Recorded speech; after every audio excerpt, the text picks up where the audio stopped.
Hey YouTube, welcome back to my channel. So, I was just drinking a cup of tea and I came across this article by the Mirror that apparently reveals that over 5,000 people have complained about the Meghan and Harry tell-all interview with Oprah.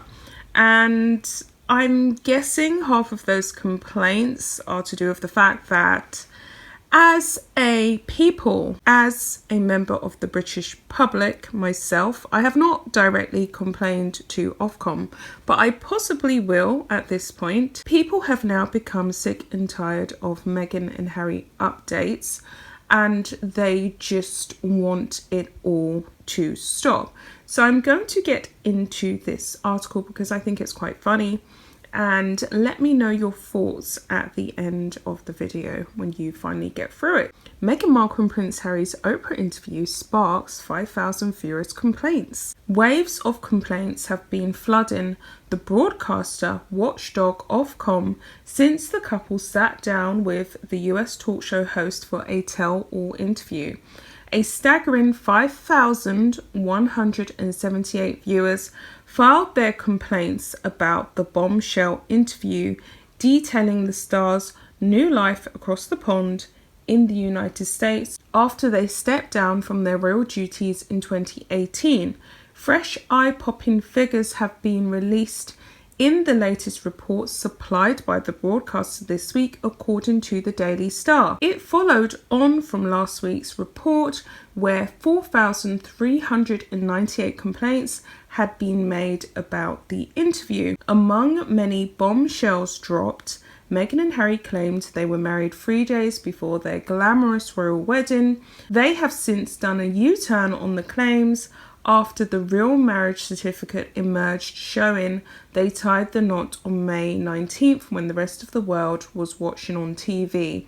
Their spokesperson has since told The Sun the ceremony in their back garden in Nottingham Cottage was not a marriage. The spokesperson said they privately exchanged personal vows a few days before their official legal wedding on May 19th.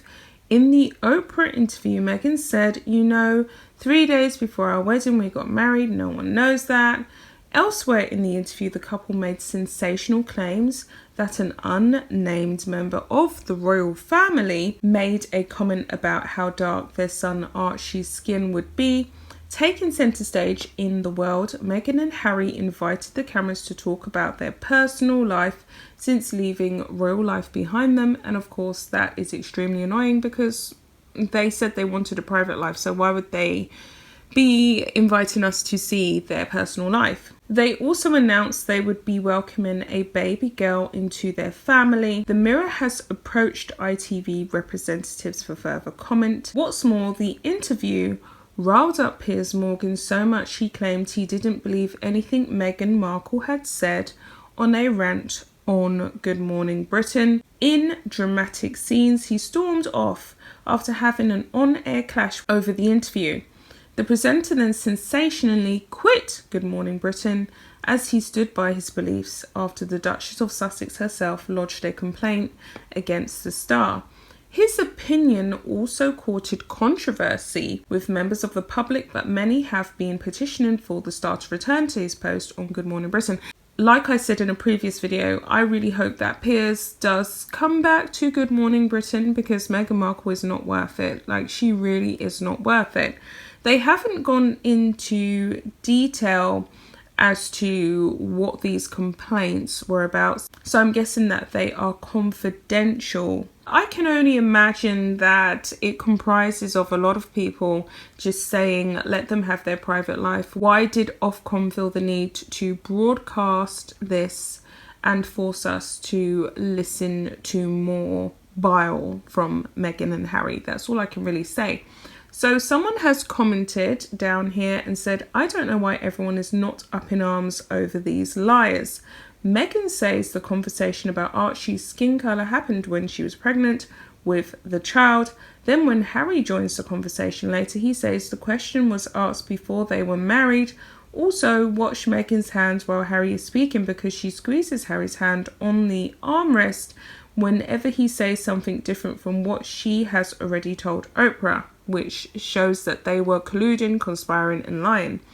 I guess they didn't rehearse quite as much as they should have.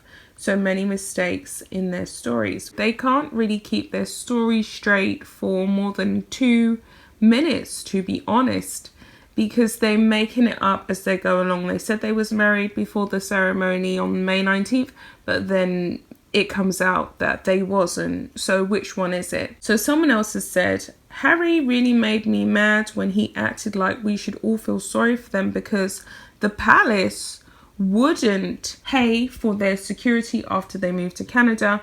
He obviously didn't give a thought to the officers who would have had to leave their homes and families for weeks or months at a time, which is true. Not to mention that he thought daddy or granny should pay for it even though he wasn't doing any work for the monarchy. I swear if I hear them whine one more time about how they need protection and security to keep Archie safe, I am going to lose it. Where is this kid going that he needs all that security? If it's that important, pay for it yourself. And it's true, they almost moan like they're Beyonce and Jay-Z, like Archie's on the same level as Kim Kardashian baby. Baby Archie is not going to get kidnapped anytime soon, and neither are they. People just want to run stories about them. They just want to exploit them in the tabloids, which has always been happening from the beginning of their marriage. They are literally tabloid fodder. That's what they are. So someone else has gone on to say, but the Met and Canada did pay for the security. The UK sent police over by plane to do it.